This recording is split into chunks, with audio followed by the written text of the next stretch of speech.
मधुबनी जिला के हरलाखी उमगांव बैल बाजार के समीप रविवार की दोपहर भीषण आग लग गई। इस घटना में एक परिवार का अस्थायी घर पूरी तरह जलकर खाक हो गया, जिससे लाखों रुपए की संपत्ति का नुकसान हुआ है।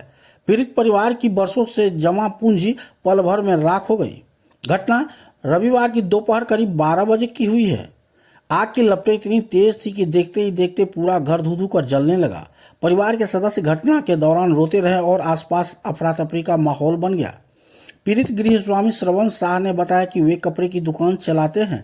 राष्ट्रीय राजमार्ग के भू अर्जन के कारण उनका पुराना मकान तोड़ा जा रहा था, जिसके चलते उन्होंने पीछे टीन का एक अस्थायी घर बनाकर परिवार सहित रह रहे थे।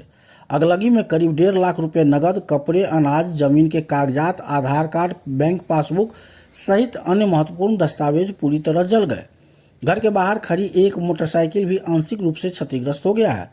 पीड़ित परिवार के अनुसार इस घटना में लगभग 5 लाख रुपए की संपत्ति का नुकसान हुआ है। उधर घटना की सूचना मिलते ही स्थानीय ग्रामीण आग बुझाने में जुट गए, लेकिन आग की तीव्रता के सामने उनके प्रयास नाकाफी साबित हुए। बाद में इसकी सूचना हरलाखी सहारघाट और बेनीपट्टी से दमकल विभाग को दी गई, जिसके बाद तीनों जगहों से दमकल की गाड़ियां मौके पर पहुंची। काफी मशक्कत के बाद आग पर काबू पाया जा सका, लेकिन तब तक घर में रखा लगभग पूरा सामान जलकर राख हो चुका था।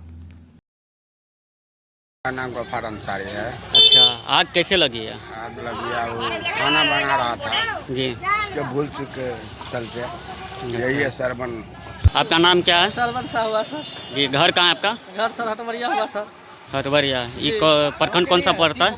हरलाखी प्रखंड पड़ता है सर। अच्छा, सर पूरा हम बर्बाद हो गए सर। पूरा सामान, मेरा कपड़ा का दुकान था सर, पूरा कपड़ा का दुकान का पूरा कपड़ा जल गया सर। कागज पैसा वैसा सब रखे थे उसमें भी, सिलेंडर सब में जल गया सर। बहुत पैसा रखे थे सर उसमें घर बनाने के लिए, जो रोड में। पापा का नाम क्या है? अभी रोड वाला पैसा सब आया था, घर वाला प्रभु साहब। पैसा सब आया था। सर दुकान में दुकानदारी का सामान सब था सर। बहुत का कपड़ा था सर। 10 लाख ठीक है, का ठीक। कपड़ा था सर। पूरा मेरा कैश बहुत लाख कैश भी सब इधर पूरा कैश ठीक